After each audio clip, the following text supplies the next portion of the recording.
let's get to upon further review, because we actually did watch the film. We actually do have things to talk about, and we're going to talk about the offense first. And we are going to revisit your keys to victory, as we always do on a Sunday evening after dark. And I would say, for the first time that I can remember, when we've been doing this upon further review show, and we've been doing the keys revisited, your first key is always the same for the offense, and it's start fast.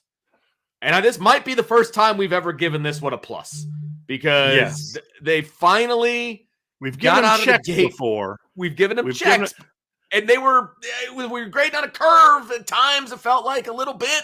But like this time, I'm very confident that we can get a plus out there. Yeah, we gave them a check for Purdue, but not a plus, because they had a couple, didn't score on a couple drives. And then Louisville, they started really well, and then kind of second quarters kind of kerplunked a little bit. You know what I mean? Stanford was, I think that was a check, and it was pretty good, but you had the fumble, or not you had the fumble by Bo Collins. You had the penalty by Anthony Knapp that cost them a scoring drive. And so you kind of always looked at it a little bit like, all right, they're doing well, but like, you got to do better. This is the first time I'll definitely give them a plus, Vince, even though there was a moment there where I thought we were about to see them kind of do what they've done, which is just kind of, you start off well, you score your first two drives. I think their third drive, they punted, correct?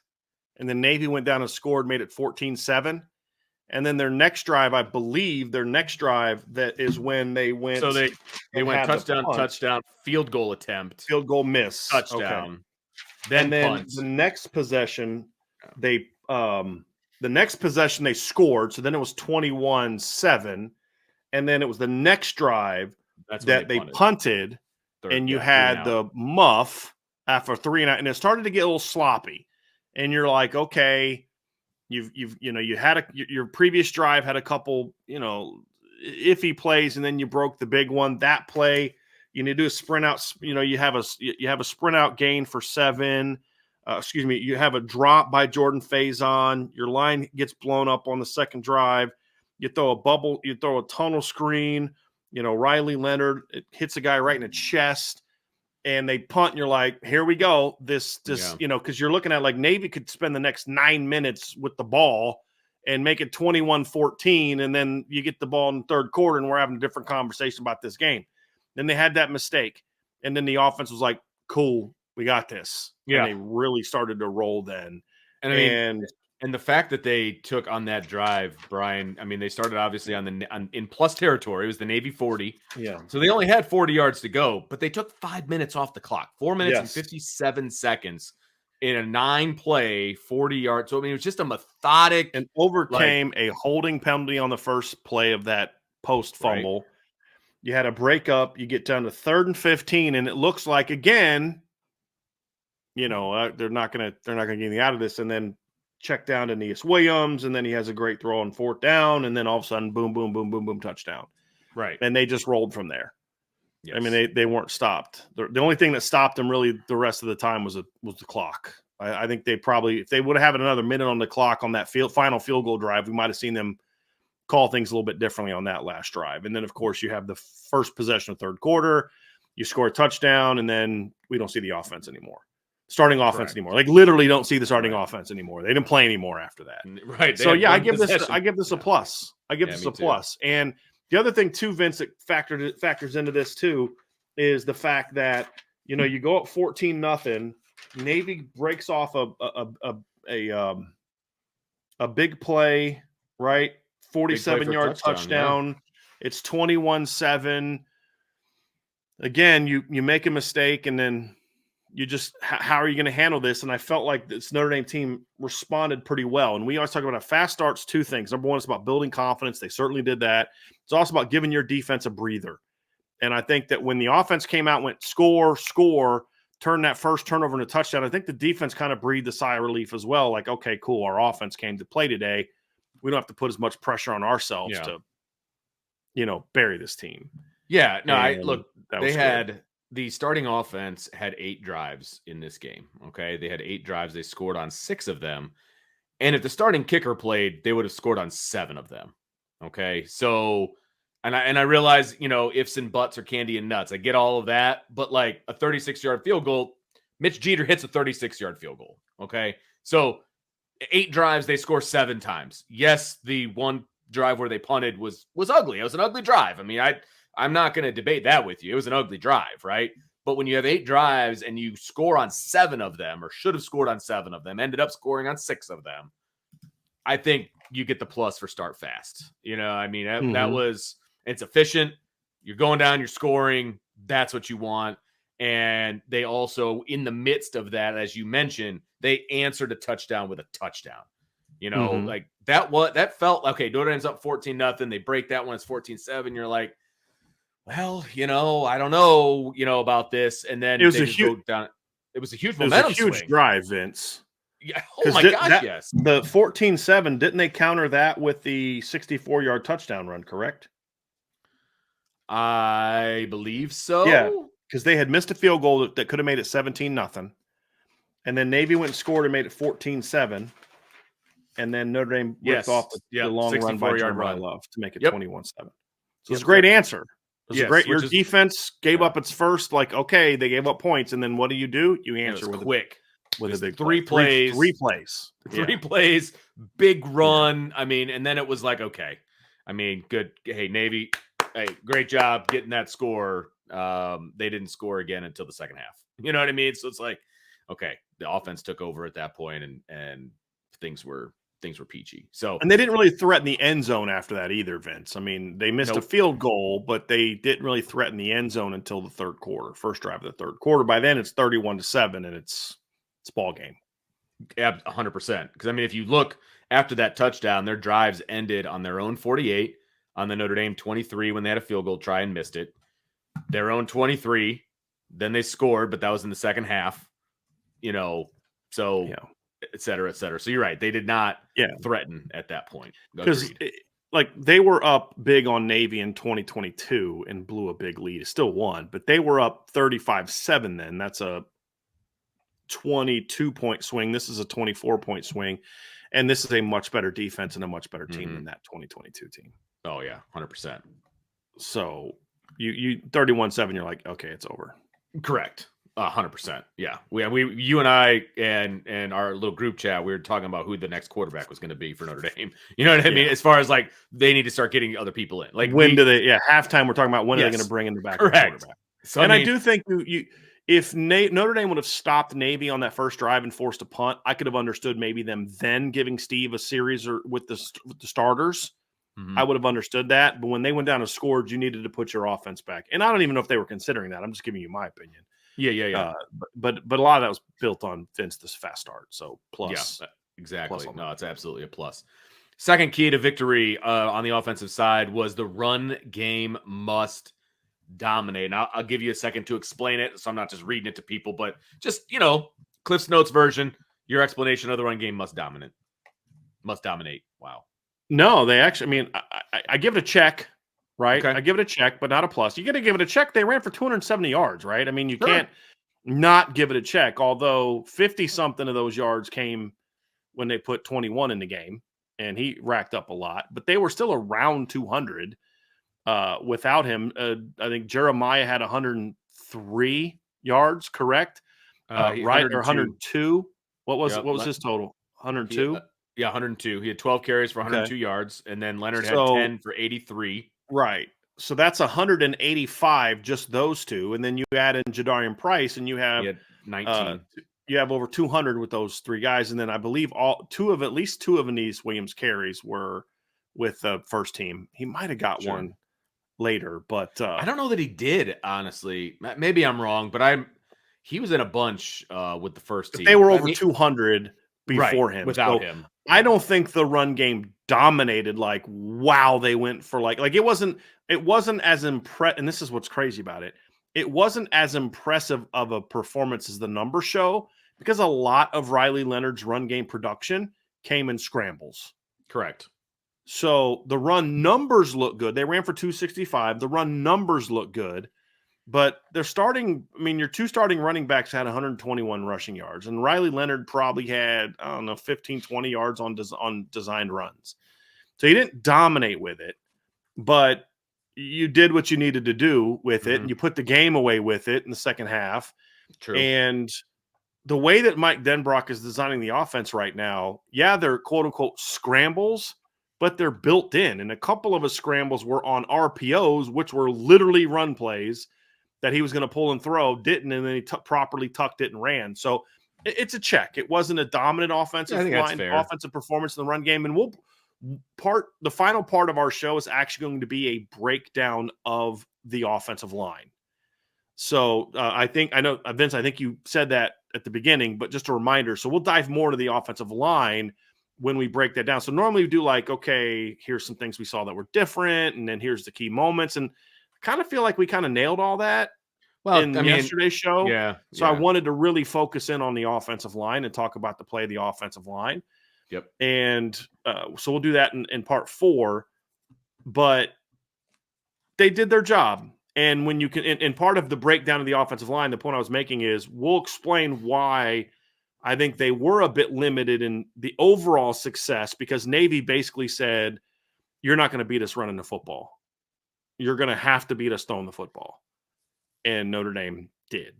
So that they factored into it as well. But they still, even though the numbers weren't sexy, I mean, that 64-yard touchdown run was huge, Vince.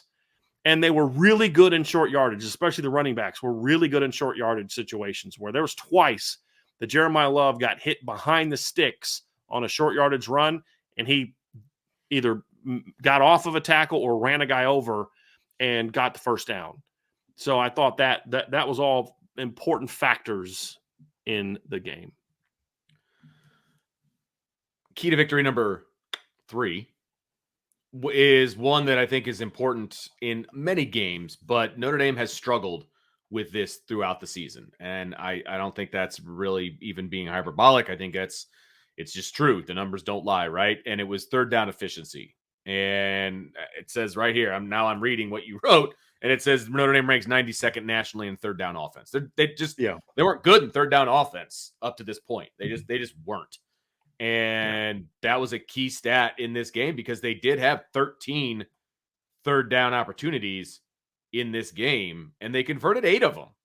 So, and if you even want to throw in fourth down, there were 1 of 1 in fourth down conversions. So 9 of 14. One of the third downs that they didn't get, they still got a first down because that third down. Yeah. And the play was designed. There was 2 short throws that he could have gone with. There was a cross to Bo Collins he could have hit, and then there's the check down to Neas Williams that he did hit.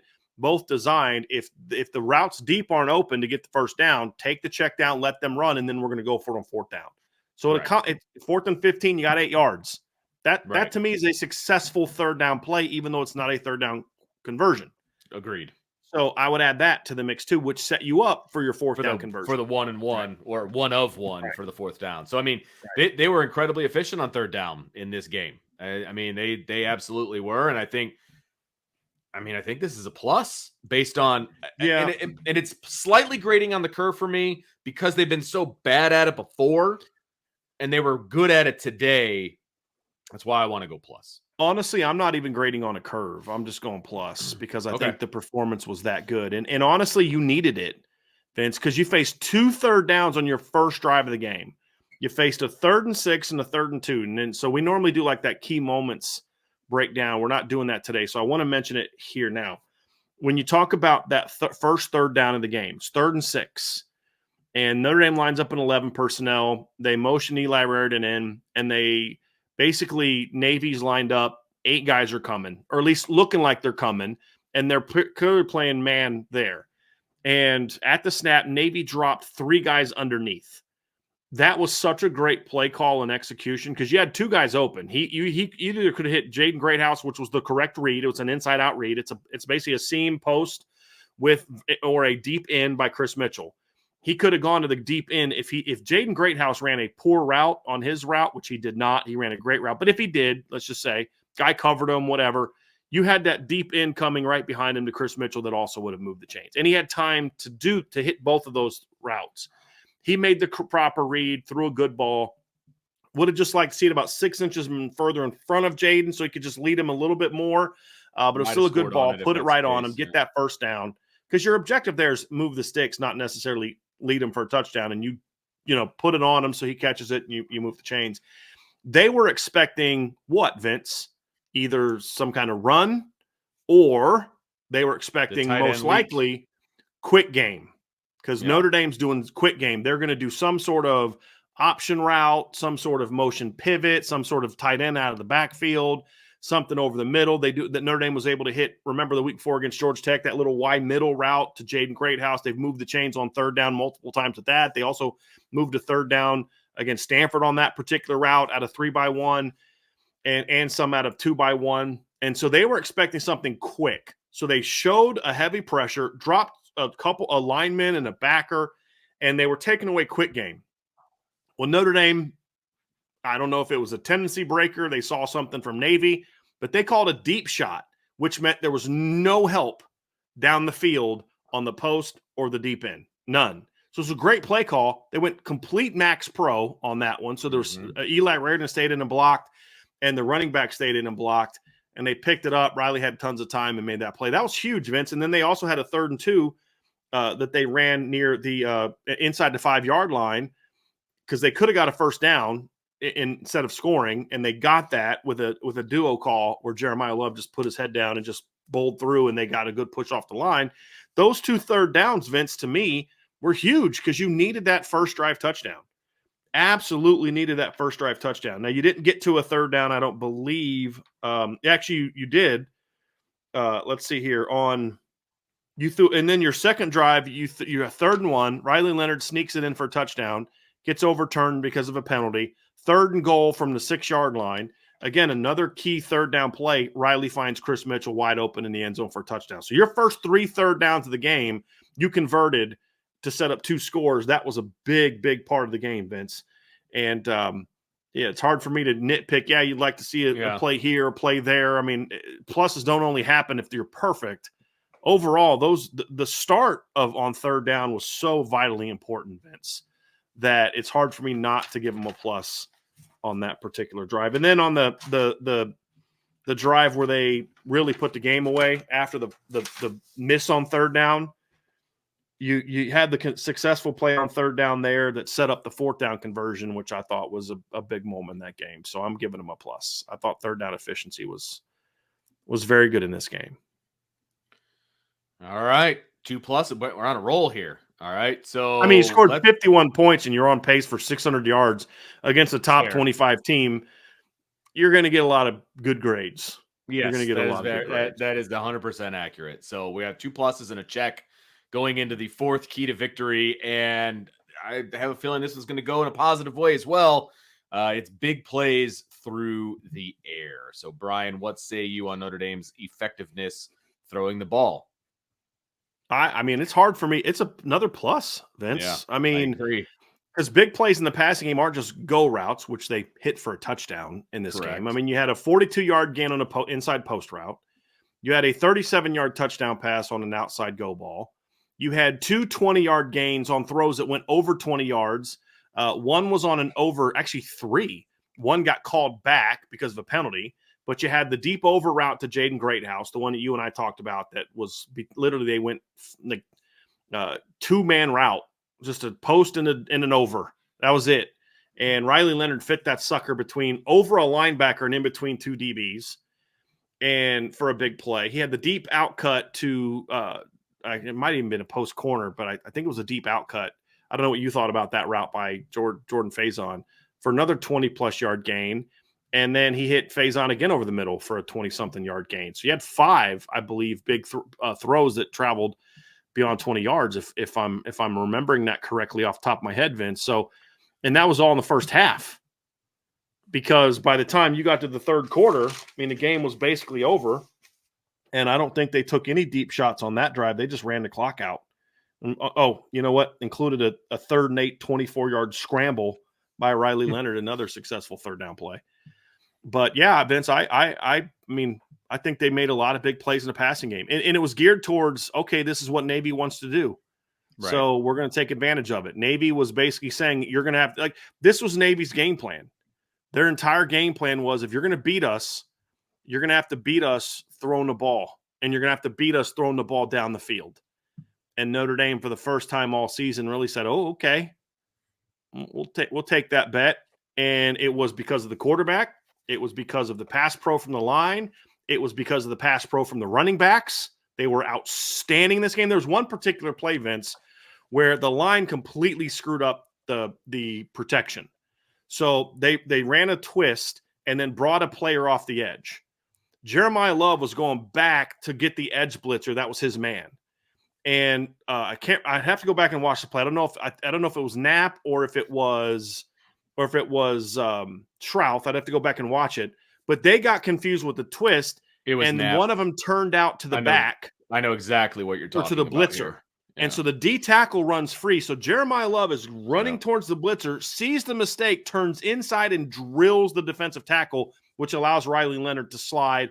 And I think he got a throw off, I think, on that particular play, Vince. And Jadarian Price had another one. They brought a linebacker blitz right up the A gap, and Jadarian stepped up and smacked him and just stoned him and allowed Riley to slide step and get the ball off down the field. Actually, it might have been on the Bo Collins touchdown. Actually, in the third quarter. No, that was in the. Oh, was that the third quarter? Okay, that was his last throw of the game. Was that okay? There you go. Was that bomb to Bo Collins, which I think, we're talking about big pass plays here, right? So right, the fact that they weren't afraid to just go deep, at that point in the game. I mean, it was a great route by Bo Collins. I mean, he did everything he was supposed to do on that one, and Riley had plenty of time in the pocket and was able to step up and just make that throw. And it was not on that throw that Jeremiah did that. But he had a very clean pocket on that one, though. I mean, I'm looking at it now. He had a great double team by Knapp and Shrouth did a great job. They're like both protecting B gap. Knapp stepping to B gap. Shrouth is punching out on B gap. He took that. You have a nice job by Mitchell Evans with a pass pro, another max pro. Emil handles his job. Coogan and Rocco handle a twist, and then Riley finds the open guy for a touchdown. So, I mean, you took your shots. You got the ball down the field. You made big plays. I mean, we talk a lot about, Notre Dame being a really quick game thing. If you go look at Riley's numbers, this is Pro Football Focus numbers. I haven't done my numbers. But if you look at Riley Leonard's production on throws of 10 yards, more than 10 yards, he went 6 of 10 for 79, 134 yards. Let me see here. Deep, middle. So that'd be 140 yards. So he went 3 of 4 on shots down the field. So that'd have been 6 of 10. So he went 3 of 4 on shots 20 yards or more for 105 yards and a touchdown. He went 3 of 6 on throws between 10 and 19, although I think one of those might have been actually a little deeper than that, for 35 yards and a touchdown. And, and he had a drop, by the way, because that throw from Jordan Faison should have been caught. That was over the middle. That should have been caught as well. So, you threw the ball down the field. You made big plays in the pass game. I mean, and like you said, that was the last throw of the game. That was their first possession of the third quarter. Yeah. Yep. It was huge. Good performance. It was massive because I needed him to go 175 and he went 178. So thanks, Riley. You gamblers. Tell you what. I appreciate you. Just keeps things interesting, Brian. That's all. I guess. Keeps it interesting. So I give it a plus, Vince. Yeah. And you should have done that against Navy. Yeah, right? Absolutely. But there's a lot of times they should have done things they didn't do this year in the throwing game. Correct. Completely I was very happy with the performance. Yes, and now they get a bye week to work on some different things because we saw some different things in the passing game in yesterday's game than we have seen so far this year. I mean, we were praising Mike Denbrock for the quick game, what they were able to do, and then they kind of did some different things. They kind of went a little bit more max protect at times, and they allowed the wide receivers to run very efficient routes, by the way. This is the best route running I've seen from the wide receivers when I got to watch the All-22, and you can finally see the routes that they're running and the way that they're running them. And I mean, you and I were talking about a play early on in the game where it was a 2-man route. It was a 2-man route, and Navy dropped 6 into coverage, and they still completed for a long pass play. Like 26-yard gain, I believe. Correct. I mean, not only was it a really good throw by Riley, there's no doubt about it, but it was a really, really good route, and it was really good protection. I mean, they had 8 guys protecting, but I mean, and the route by Greathouse was phenomenal. I mean, it was fantastic. Excellent It was route. fantastic. The way he came off of his stem. I mean, it was a great route. But my point being is the wide receivers ran crisp routes. They did a little bit more max protect. They pushed the ball down the field a little bit more. So now we're kind of seeing what's in the arsenal here for the Notre Dame offense based on who they're going to be playing, I think, too. Oh. So, I mean, a week ago this time, we're talking about how they were just completely unwilling to make any calls that would ask him to throw the ball down the field much. Right. Or be protected for longer than 2 seconds. Well, that's why, because I don't think they trusted the protection. There was a very clear trust in the protection in this game. By Mike Denbrock. And I think he played into the fact that Navy was having a very run-heavy game plan, stop the run-heavy game plan. And Mike Denbrock said, okay, we have to have answers for that. Right. And they had some answers in the run game, which we'll dive into, but then also the pass game, which was huge. Agreed. That's going to do it for our offensive keys to the game revisited. Make sure you hit that like button, that subscribe button, that notification bell. Share with your family and friends. And, of course, jump on the boards.irishbreakdown.com for breaking news, for analysis, for video analysis that's going to be up there here in the next day or two. So you might want to check that out. So it's money well spent, folks. I promise you that. So boards.irishbreakdown.com. And it's not too early to start thinking about those Christmas gifts. All right? You could always gift a membership. And you can gift it early, too. That's okay. So boards.irishbreakdown.com.